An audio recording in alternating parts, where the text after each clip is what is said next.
Eclesiastes, capítulo 7. Nosso irmão Daniel vai fazer a leitura do verso 23 até o verso 29.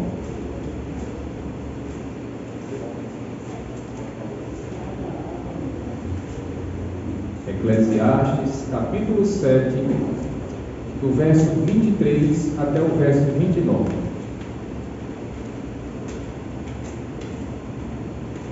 Tudo isso eu examinei mediante a sabedoria e disse: estou decidido a ser sábio, mas isso estava fora do meu alcance.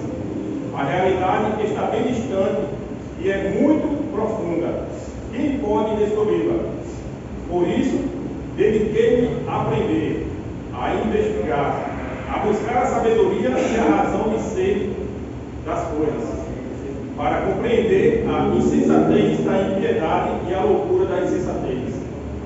Descobri que muito mais amarga do que a morte é a mulher que serve de laço, cujo coração é uma armadilha e cujas mãos são correntes. O homem que agrada a Deus escapará dela, mas a um pecador ela apanhará. Veja, diz o mestre, foi isto que descobri, ao comparar uma coisa com a outra, para descobrir a sua razão de ser. Sim, durante esta minha busca, que ainda não terminou, entre 1000 homens, descobri apenas um que julgo digno, mas entre as mulheres não achei uma sequer. Assim, cheguei a esta conclusão: Deus fez os homens justos, mas eles foram em busca de muitas intrigas. Só para Deus estar no Pai, primeiramente eu quero te agradecer, Pai amado, pelo triste dia de nossas vidas, pelo respirar, Pai amado, e pelos teus cuidados, Senhor. E que nesta noite, Deus, nós possamos, Deus, estar assim, aqui, Senhor, em espírito e em verdade, para mais de ti, Senhor, ouvir e aprender, e que o Senhor possa, Deus, derramar o teu poder da tua palavra sobre as nossas vidas nesta noite, e mais uma vez, Senhor, possamos ser exortados, edificados, Pai amado, e que o Senhor possa também abençoar a vida do pastor Luciano, ao qual vai trazer, Senhor, a tua palavra. E que o Senhor possa, Deus, mais uma vez, tornar os nossos corações, nos perdoar pelas nossas falhas, Pai amado. E assim, Deus, que eu te agradeço por tudo, no nome santo de Jesus, Senhor. Amém. Amém. Podem sentar, irmãos. Nós temos a total consciência, meus irmãos, de que essa Bíblia que se encontra em nossas mãos, ela é infalível, ela é inerrante e ela é totalmente verdadeira. Nosso livro de regra, de fé e de prática. E nós não precisamos de outra lei que não seja a lei de Deus. Mas essa Bíblia que está nas suas mãos, meus irmãos, apesar de ela ser inerrante, e nós cremos nisso, mas ela foi escrita por homens, e por homens que erram, por homens que erraram muito. E sabe por que Deus permitiu isso, meus irmãos? Para que a gente tenha total conhecimento de que Deus não procura pessoas perfeitas para servi-lo. Porque se fosse desse jeito, quem é que poderia servir a Deus? Quem é que poderia adorar a Deus? Se fosse apenas os perfeitos. E a história da igreja nos conta, meus irmãos, assim como toda a Bíblia nos diz, que Deus pega pessoas imperfeitas, que Deus pega pessoas falhas, mas Deus capacita essas pessoas. Se nós olharmos, por exemplo, a história de Abraão, aquele que é chamado pai da fé. Mas olha para a história de Abraão. Vê como é que Abraão, antes de se chamar Abraão, quando ele ainda era Abrão, veja, meus irmãos, quando você lê a sua Bíblia, você vai perceber que Abrão deu algumas erradas muito grandes, a tal ponto de ele até oferecer a sua própria esposa para outro homem, só para não morrer. Com medo de morrer, disse: não, essa não é minha esposa não, essa aqui é minha irmã, pode ficar com ela aí. Mas esse homem ainda assim é chamado de pai da fé. Ou quando nós olhamos, por exemplo, meus irmãos, para a história de Davi, aquele que é chamado o homem segundo o coração de Deus. Mas Davi também foi um homem cheio de falhas. Davi também foi um homem cheio de defeitos, tantos defeitos que Davi, mesmo sendo rei, escolhido por Deus, ele foi capaz de mandar assassinar um homem. Ele foi capaz de adulterar com a esposa desse homem que ele mandou matar. Mesmo sendo ele um homem segundo o coração de Deus. Mas esses dois homens têm algo a nos ensinar, meus irmãos, porque eles foram capazes de se arrepender dos seus pecados. Eles foram capazes de pedir perdão a Deus pelos seus muitos erros. E Deus, Ele é rico em graça e misericórdia, e Ele perdoa todos aqueles que se arrependem de forma verdadeira e entregam as suas vidas a Ele. E eu estou dizendo tudo isso, meus irmãos, porque o personagem dessa noite é um personagem, de certa forma, igual a esses outros. Quando nós falamos, por exemplo, de Salomão, nós vemos que Salomão era o homem mais sábio do seu tempo. Salomão também foi o homem mais rico. Mas isso não foi o suficiente para fazer com que Salomão não pecasse. Mesmo sendo ele também um homem, um rei escolhido por Deus. Mas esse homem, ainda assim, ele foi capaz de cometer barbaridades. Aí você pensa, como é que pode Alberto e Helena, um homem que tinha tudo, conseguir bagunçar a sua vida? Afinal de contas, qual é a diferença minha e sua para Salomão? Porque Deus nos abençoa com toda sorte de bênçãos celestiais, espirituais, mas ainda assim nós somos capazes de bagunçar toda a nossa vida. Assim como Salomão fez, nós também somos capazes de bagunçar, meus irmãos, toda a nossa vida. Quando a gente pensa, e eu coloquei como tema dessa mensagem, simplifique a sua vida. Quando nós temos a nossa vida toda bagunçada, o melhor conselho e a melhor direção é essa: simplifique a sua vida. E quando eu penso numa vida simplificada, quando eu penso numa vida simples, eu não consigo, meus irmãos, não pensar nas crianças. Nas crianças daqui da igreja, por exemplo. Veja só, Daniel, Gabriel, Jonas, as crianças menores daqui da igreja. Quem mais? Laura já é um pouquinho maior, mas as crianças menores, Daniel, Gabriel e Jonas, essas crianças têm uma vida simplificada, meus irmãos. Daniel e Gabriel, quando se acordam, eles estão preocupados se vai ter o que comer ou o que beber? Sabe por quê? Porque eles confiam nos seus pais. Gabriel sabe que Francisco e Mari vão fazer o possível para prover o alimento para Gabriel. Da mesma forma que Daniel confia que Rosinaldo e Patrícia vão fazer todos os esforços para poder não faltar o alimento para ele. Jonas, então, nem se fala. É só ir abrir o berreiro, pronto, já tem comida. É só ele abrir o berreiro e já troca a fralda. É só ele abrir o berreiro e já tem um braço para segurar. Essas crianças têm uma vida simplificada. E eu fico pensando nos pais. E por isso Jesus disse: olha, se vocês que são maus sabem dar boas coisas a seus filhos, quanto mais o Pai Celestial não dará também boas coisas a vocês? Nós temos o nosso Pai bondoso e zeloso, meus irmãos, que tem nos dado tudo aquilo que nós precisamos. Mas o problema é que mesmo Deus nos dando tudo o que nós precisamos, ainda assim nós temos a capacidade de esculhambarmos a nossa vida. E aí, pensando nessa situação de simplificar a nossa vida, com base nesse texto de Salomão, meus irmãos, eu vou elencar aqui algumas coisas que nós precisamos fazer para simplificar a nossa vida. Primeira delas, verso 23, Daniel, por favor.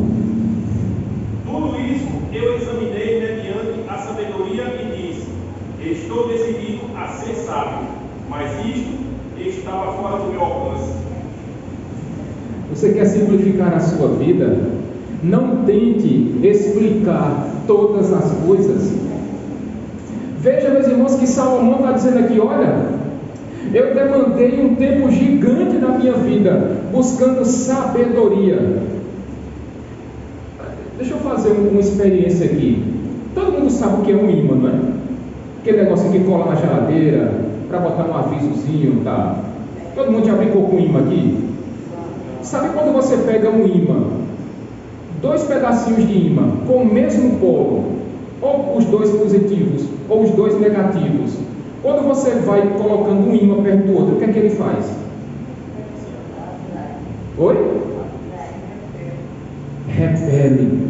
Quando os 2 polos são iguais, um repele o outro. É mais ou menos essa realidade de Salomão. Aqui ele disse: olha, quanto mais eu estava buscando a sabedoria, mais ela se distanciava de mim. Quanto mais eu corria atrás da sabedoria, parece que eu dava um passo para frente, ela dava 5. Eu não conseguia alcançar essa sabedoria nunca. Ele gastou muito tempo da vida dele buscando sabedoria. Veja, meus irmãos, que eu percebo, até mesmo dentro da igreja, muita gente gastando energia demais, querendo saber, por exemplo, o que vai acontecer na mente do homem, como é que a mente do homem trabalha. E até hoje, o homem não sabe quase nada do que se passa dentro da mente humana. Os irmãos sabem que, cursando teologia, estudando teologia, a gente precisa estudar também filosofia. E eu acho interessante, meus irmãos, quando eu estou lendo ali vários escritos de filósofos, e eu vejo eles fazendo muitas perguntas que eu fico lendo e ouvindo, eu digo: meu Deus, aonde é que vai parar essa pergunta? Onde é que vai parar o raciocínio desse filósofo? E eu vejo que ele não encontra a resposta, e eu continuo ouvindo, e eu continuo lendo. E às vezes eu paro de me perguntar, e eu digo: onde é que vai parar esse pensamento desse filósofo? Mas a resposta que me vem é: eu não sei, mas eu vou continuar lendo, eu vou continuar ouvindo, até saber onde é que esse homem quer chegar. Assim como é na filosofia, é em todas as áreas, na ciência, na economia, na sociologia. Eu fico ouvindo as reportagens na TV, meus irmãos, e eu fico vendo os cientistas dizendo: olha, uma mulher grávida, aquele bebezinho de poucos meses, ele já pensa de um jeito, ele já pensa de outro. E quando a mãe vai fazer a ultrassom para saber se é menino ou menina, e quando de repente o bebezinho está com as pernas cruzadas, aí os médicos vão dizer: é porque o bebê não quer que você saiba. A pergunta, mais uma vez, que me vem à cabeça: como é que o médico consegue imaginar, afirmar que o bebezinho ali dentro da barriga da mãe, ele não quer mostrar qual é o seu sexo para aquele médico que está fazendo o exame? São perguntas que a gente começa a fazer, meus irmãos, que não tem resposta. Mas as pessoas ficam procurando, e ficam gastando tempo, e ficam investindo, para no final das contas não chegar a lugar nenhum. E às vezes a gente acaba dizendo: não, mas a gente acredita nisso, é pela fé mesmo, porque resposta não tem. Não tem. Mais uma vez eu volto. Salomão disse que correu muito tempo atrás de sabedoria, mas ele não foi capaz de alcançá-la. Sabe por quê, meus irmãos? Porque a sabedoria é algo quase inalcançável para nós aqui nessa terra, nesse momento. Com a nossa natureza caída, encontrar essa sabedoria plena é muito difícil. E veja que Salomão era um homem muito sábio, muito reconhecido pela sua grande inteligência, mas ele disse: ei, essa sabedoria aí é difícil demais, homem. Você quer simplificar a sua vida? Pare de tentar entender todas as coisas. Pare de tentar ser o expert em todas as coisas. Salomão passou por isso, meus irmãos. Ele acabou reconhecendo que a complexidade da mente humana é muito maior do que a gente imagina. É muito maior. Nós somos muito mais complexos. A nossa estrutura molecular, a nossa estrutura física, óssea, é muito mais profunda do que a gente imagina. Mas ela também não é tão profunda que também nós não possamos compreender um pouco.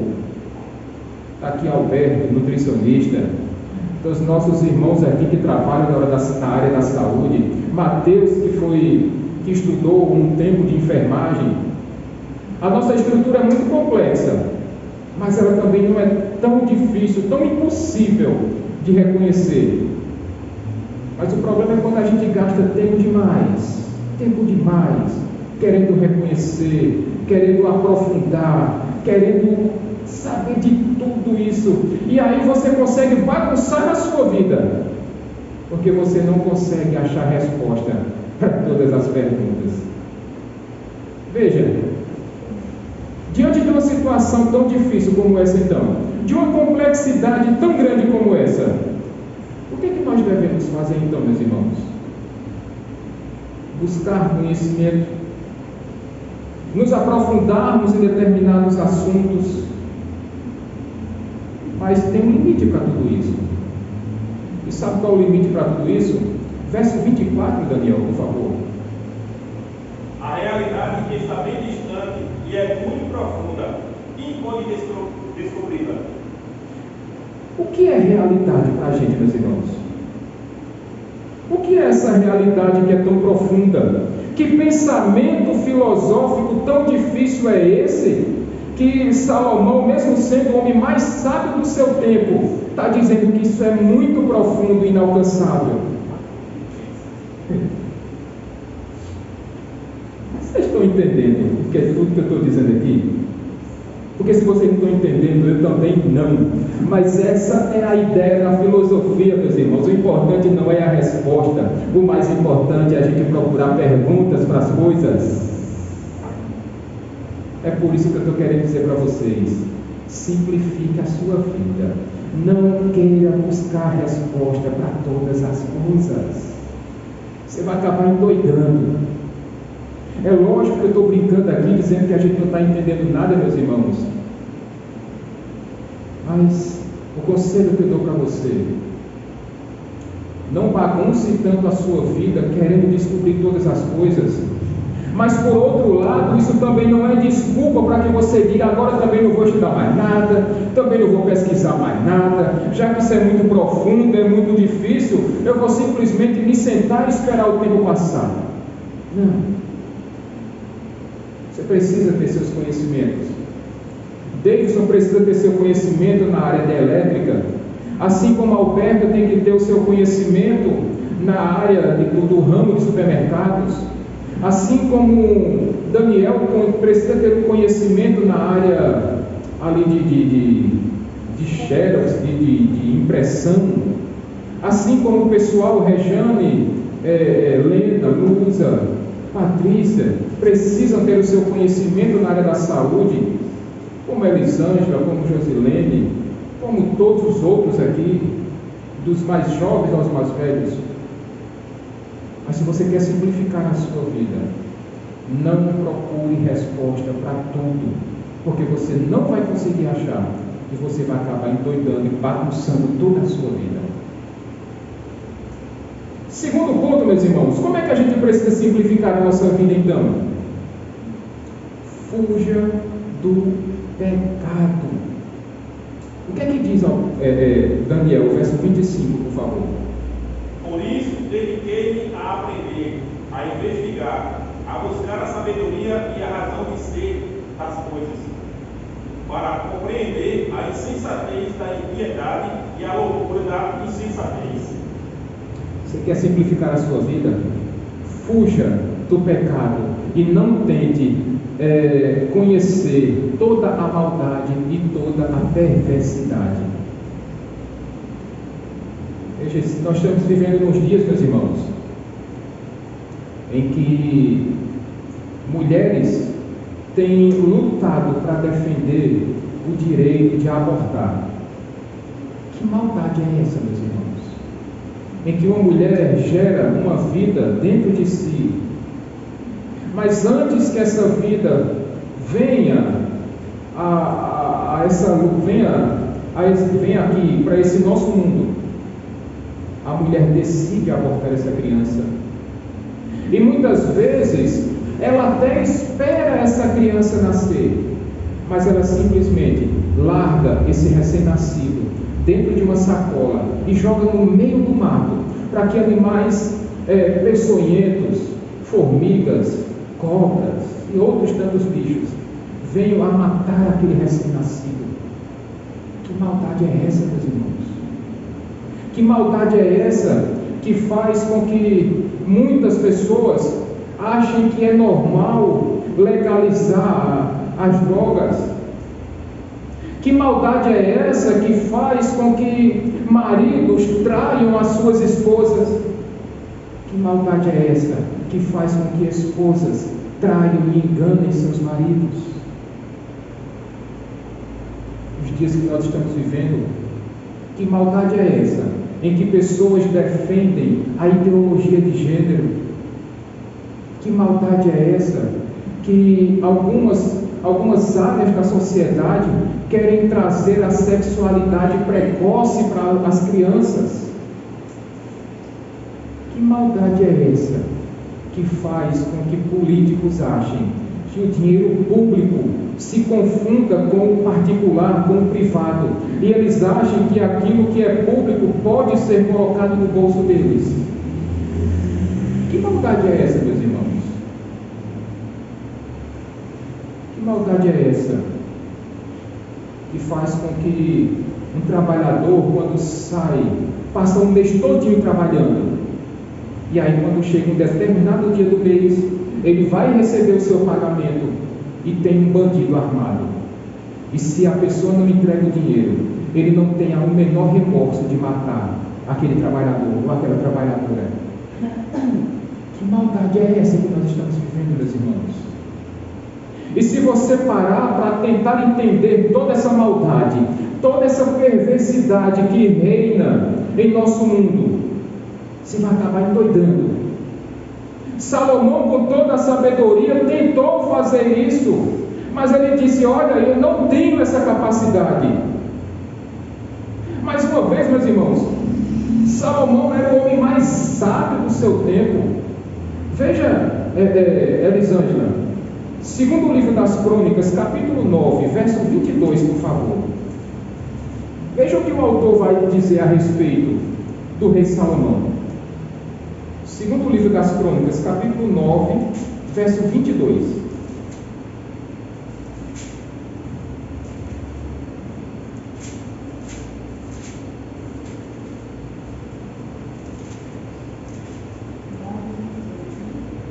Livro das Crônicas 9, 22. O rei Salomão era o mais rico e o mais sábio de todos os reis da terra. Veja, o autor da carta aqui afirma: Salomão era o homem não apenas mais sábio, mas ele era também o mais rico. Salomão era, sei lá, as pessoas, os outros reis da terra, eles batiam palma para Salomão, eles admiravam a inteligência de Salomão, eles admiravam a capacidade de liderança de Salomão. Mas com todas essas qualidades, Salomão está dizendo: olha, nem toda a minha sabedoria foi capaz de me fazer entender o porquê da maldade humana, o porquê da maldade que reina na terra. Você quer simplificar a sua vida? Olha, fuja do pecado e não tente entender o porquê da maldade e da perversidade do mundo. E olha, meus irmãos, que Salomão, mesmo tentando entender a maldade e a perversidade, ele precisou também reconhecer que ele próprio era pecador. Afinal de contas, Salomão era um homem imoral, Salomão era um homem idólatra, e Salomão era um homem poligâmico. E ele sabia que por causa dos seus pecados, o juízo de Deus viria sobre a vida dele. Por isso, simplifique a sua vida e não tente entender a maldade. Mas você também precisa simplificar a sua vida fugindo das tentações. Veja, meus irmãos, que o texto vai falar sobre a tentação que as mulheres provocaram em Salomão. E para que fique muito claro na sua e na minha cabeça, Daniel, marque aí Eclesiastes 7 e vá lá para o primeiro livro de Reis, capítulo 11, por favor. E vocês vão entender o porquê que eu disse que Salomão era imoral, idólatra e poligâmico. Primeiro livro dos Reis, capítulo 11, do 1 ao 11. O rei Salomão amou muitas mulheres estrangeiras, além da filha do faraó. Eram mulheres moabitas, amonitas, edomitas, sidonias e hititas. Elas eram das nações sobre as quais o Senhor tinha dito aos israelitas: vocês não poderão tomar mulheres dentre essas nações, porque elas os farão desviar-se para seguir os seus deuses. No entanto, Salomão apegou-se amorosamente a elas. Casou com 700 princesas. Como é? Diga de novo aí, por favor. Como é? Repita, por favor. Casou-se com 700 princesas e 300 concubinas. Vixe, meu pai. 1000 mulheres. Somente 1000 sogras. Rapaz, quantos cunhados Salomão não tinha? Sangue de Jesus. Pode seguir, irmão. E as suas mulheres o levaram a desviar-se. À medida que Salomão foi envelhecendo, suas mulheres o induziram a voltar para outros deuses. E o seu coração já não era totalmente dedicado ao Senhor, o seu Deus, como fora o coração do seu pai Davi. Ele seguiu os postes sagrados, a deusa dos Sidônios, a Moloque, e o repugnante Deus dos Amonitas. Dessa forma, Salomão fez o que o Senhor reprova. Não seguiu completamente o Senhor como seu pai Davi. No monte que fica a leste de Jerusalém, Salomão construiu um altar para Camus, o repugnante Deus de Moabe, e para Moloque, o repugnante Deus dos Amonitas. Também fez altares para os deuses de todas as suas outras mulheres estrangeiras, que queimavam incenso e ofereciam sacrifícios a eles. O Senhor irou-se contra Salomão por ter se desviado do Senhor, o Deus de Israel, que lhe havia aparecido 2 vezes. Embora ele tivesse proibido Salomão de seguir outros deuses, Salomão não obedeceu à ordem do Senhor. Então o Senhor disse a Salomão: já que essa é sua atitude e você não obedeceu à minha aliança e aos meus decretos, os quais lhe ordenei, certamente lhe tirarei o reino e darei a um dos seus servos.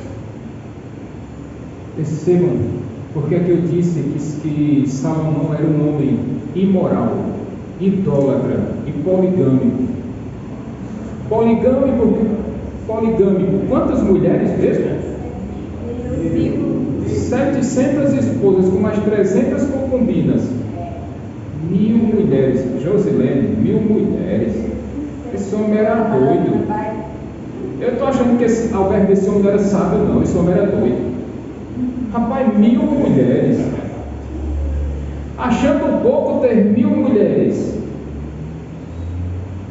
Ele agora está adorando não ao Deus de Israel, não ao Deus de seu pai, não o Deus que o escolheu para ser rei sobre Israel.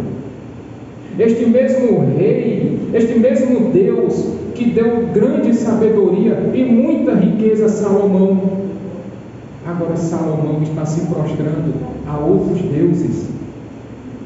E dentre tantos outros deuses que eu poderia citar nessa noite, meus irmãos, eu vou dizer somente 2.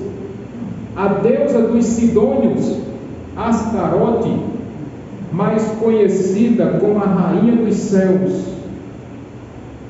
E Salomão se curvava Salomão adorava Astarote. Salomão também adorava a Moloque. Talvez o mais grave de Moloque, meus irmãos, é que o sacrifício que era oferecido a Moloque era o sacrifício de crianças pequenas, crianças de braço. E o sacrifício para Moloque era deixar a imagem de Moloque incandescente, e ali colocavam as crianças vivas em cima, e elas morriam queimadas. Salomão, que foi escolhido por Deus, agora estava adorando a outros deuses repugnantes, que faziam práticas repugnantes diante de Deus. E sabe qual é a consequência da imoralidade de Salomão? É porque na sua velhice, essas mulheres agora influenciaram ele a fazer aquilo que Deus detestava. E por isso, a ira de Deus recaiu sobre Salomão. Você quer ter uma vida simplificada, meu irmão, minha irmã? Fuja das tentações. A grande tentação aqui de Salomão, é verdade, foram as mulheres. E é por isso que os homens, principalmente nessa noite, aos homens solteiros, cuidado. Sexo, como eu disse ontem à noite, para os solteiros, é só depois do casamento. Guardem-se puros, santifiquem-se até o dia do casamento de vocês. Mas aos homens casados, orem, peçam a Deus, vigiem, para que os seus olhos sejam voltados apenas para a sua esposa. Peça a Deus para que o seu coração arda de desejo somente pela sua esposa. Mas é necessário que nós, homens casados, oremos, vigiemos, porque as tentações estão batendo a porta. Veja, você quer simplificar a sua vida, homem solteiro? Guarde-se até que Deus mande aquela varoa que Ele preparou para você. Nós, homens casados, nos guardemos, para que a gente não bagunce a nossa vida, porque agora a gente começou a dar ouvidos a outras mulheres que não seja a nossa esposa. Veja o que foi que aconteceu com Salomão. Veja até onde ele chegou, porque ele cedeu às tentações daquelas muitas mulheres que ele escolheu. É verdade, meus irmãos, que naquele momento, para um rei ter muitas esposas era status, porque aqueles casamentos eram alianças políticas com outros reis, e aquilo ali mantinha uma certa paz entre as nações. Mas Deus disse que o homem deveria ter quantas esposas? Uma só. E Salomão já estava com 1000. Salomão já tinha 1000, meus irmãos. Cuidado com as tentações. Mulheres também, cuidado com redes sociais. Cuidado com as conversinhas. Cuidado com aqueles elogiozinhos que parecem, muitas vezes, ser um elogiozinho sem malícia. Mas aí começa, aí você escuta esse elogio, aí dá aquela risadinha no canto da boca. Ali, a tentação já está começando, a vir para cá. Ah, mas o meu marido me elogia. Fale para ele, diga para ele o que você queria ouvir dele. Mas o meu marido, pastor, para cavalo só falta dar um coice. E olha que temos que ainda dão, porque homem é bicho danado, meus irmãs. Ou é mentira minha? Homem é bicho cego. Mas se você não disser, se você não conversar com o seu esposo, ele não tem bola de cristal, ele não tem adivinho no bolso. Converse com seu esposo. Simplifique também, irmã, a sua vida, porque os homens têm uma certa dificuldade de entender uma frase com um sentido subliminar. Seja direta, ao ponto. Não queira tentar achar que o seu marido vai entender aquela indireta, que ele não entende não. Se você quer receber flor, diga: olha marido, eu queria receber flores. Não fica rude, não, cuida. meu aniversário vai ser. Digo que era uma fulô, mas de preferência, tira os espinhos para não furar o dedo. Agora, tem esposas que não gostam de receber flores, mas aí gosta de receber chocolate, gosta de receber um perfume. Mas diga em nome de Jesus, porque o homem não é tão sábio para poder ler o seu pensamento, não. Diga para ele, diga. E solteiros, vão aprendendo aí as dicas. Eu estou sendo mais direto do que isso, é impossível. É impossível. Você quer simplificar a sua vida? Fuja das tentações. Fuja dessas tentações. É interessante que na segunda metade do versículo 26, Salomão inclusive vai dizer: e o homem que é obediente a Deus, ele escapará dessas tentações, mas aquele que vive em pecado, esse vai ser laçado por elas. Obedeça a Deus, simplifique sua vida e fuja das tentações. É bem verdade que eu poderia esticar esse assunto, meus irmãos, para todo e qualquer tipo de tentação. E aí, cabe a cada um de nós saber aquilo que está tentando o nosso coração. E a palavra de Salomão, um homem tão sábio, foi: olha, aqueles que obedecem a Deus, esses escaparam dela. Mas é como eu disse a vocês, irmãos, a tentação aqui de Salomão foi com as mulheres. Mas aí, ele vai dizer que encontrou algumas dificuldades. Para simplificar a vida, ele precisava fugir das tentações. Mas para simplificar a vida, ele, eu e cada um de nós também precisamos buscar a Deus. Verso 27 e 28. Daniel, por favor.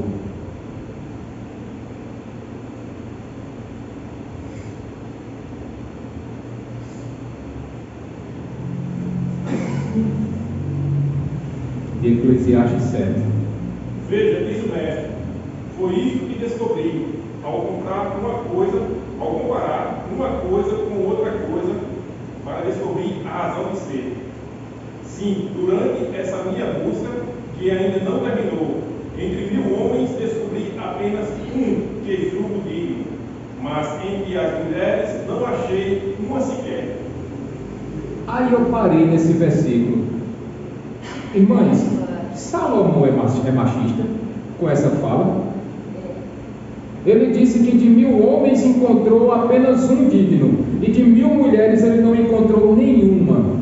Será que Salomão está sendo machista? Será que a Bíblia é machista, meus irmãos e minhas irmãs? É evidente que não, irmã Aparecida.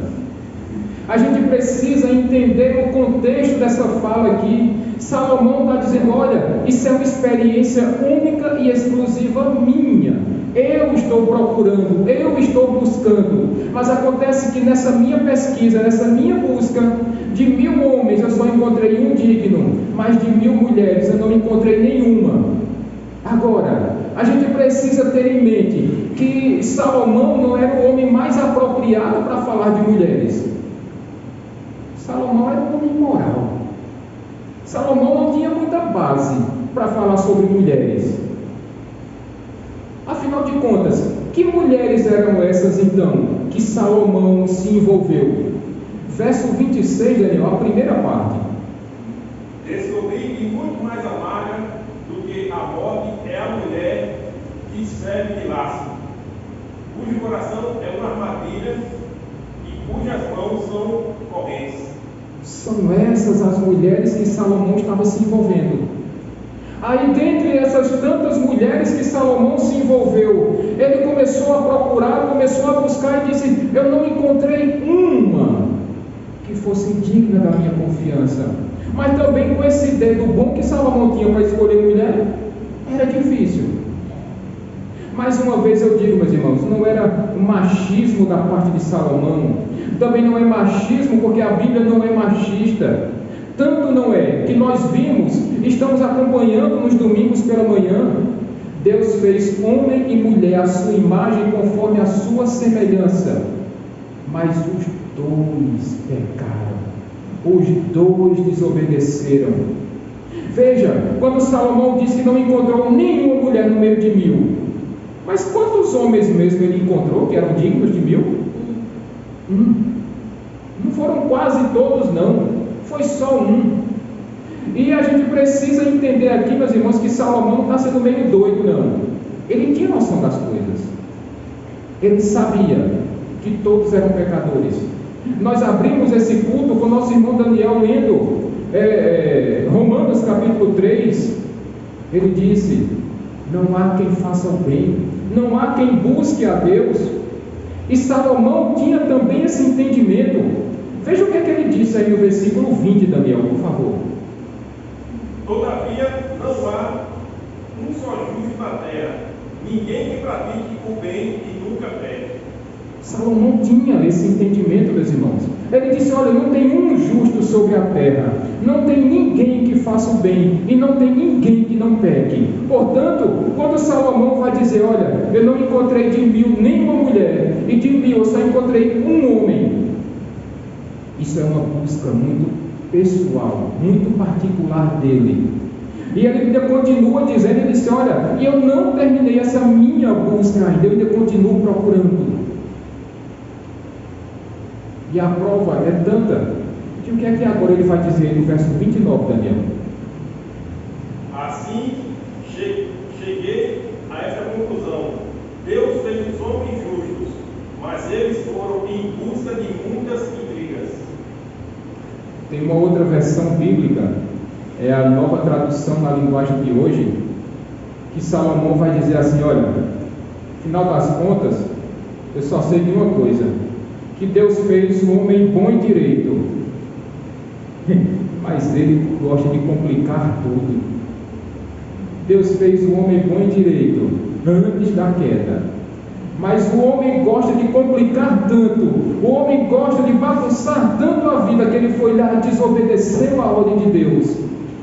E como nós vimos hoje pela manhã, e porque Adão e Eva quiseram bagunçar a vida deles, eles desobedeceram a ordem de Deus. Assim como Salomão desobedeceu, assim como eu e você desobedecemos todos os dias, e por causa disso nós bagunçamos a nossa vida. A grande ordem, meus irmãos, o grande conselho que eu deixo para vocês nessa noite, não porque eu estou dizendo, mas com base na experiência de Salomão: simplifique sua vida. Pare de bagunçar a sua vida. Tente entender todas as coisas, porque o homem mais sábio ali do Antigo Testamento não conseguiu. E você acha que você vai conseguir? Você quer entender tudo ao mesmo tempo agora, e com isso você para de viver tentando entender tudo. Simplifique a sua vida, não tentando entender o porquê da maldade e da perversidade. Simplifique a sua vida fugindo do pecado. Gente, você tem a opção de tentar viver uma vida tão simples quanto a das crianças dessa igreja. Não porque você vai voltar a dizer Gugudadá, não, mas é porque você pode olhar a vida pelo prisma, pelo ponto de vista das crianças, uma visão mais simplificada das coisas, tentando explicar menos, tentando entender menos. É lógico que não é desculpa para ficar alheio a tudo. Você quer simplificar a sua vida, fuja das tentações, busque a Deus, peça força, sabedoria a Deus, e Ele vai conceder a você. Peça a Deus que lhe capacite. Saiba, ninguém aqui é perfeito, e Deus também sabe disso, porque foi Ele que lhe criou. Mas peça a Deus que lhe ajude a fugir das tentações. E finalmente, gente, você quer simplificar a sua vida? Busque a Deus, e a Deus somente. Lembra das palavras de Tiago, capítulo 4, verso 4? Adúlteros, aquele que se faz amigo do mundo, torna-se inimigo de Deus. Ei, quer bagunçar a sua vida todinha? Vira amigo do mundo e você vai ver a sua vida virar de ponta cabeça. Você vai perder o sossego, você não vai trabalhar em paz, você vai arrumar algumas dívidas grandes para você, você vai brigar com familiares, você vai ficar com vergonha de vir para a igreja, porque você falta um domingo, falta 2, falta 3, falta as quintas-feiras, e daqui a pouco você fica tão constrangido que você larga de vez a igreja, a sua caminhada com Deus, e tudo isso porque você está procurando bagunçar a sua vida. Simplifique e peça ajuda ao seu Deus. Vamos ficar de pé, irmãos?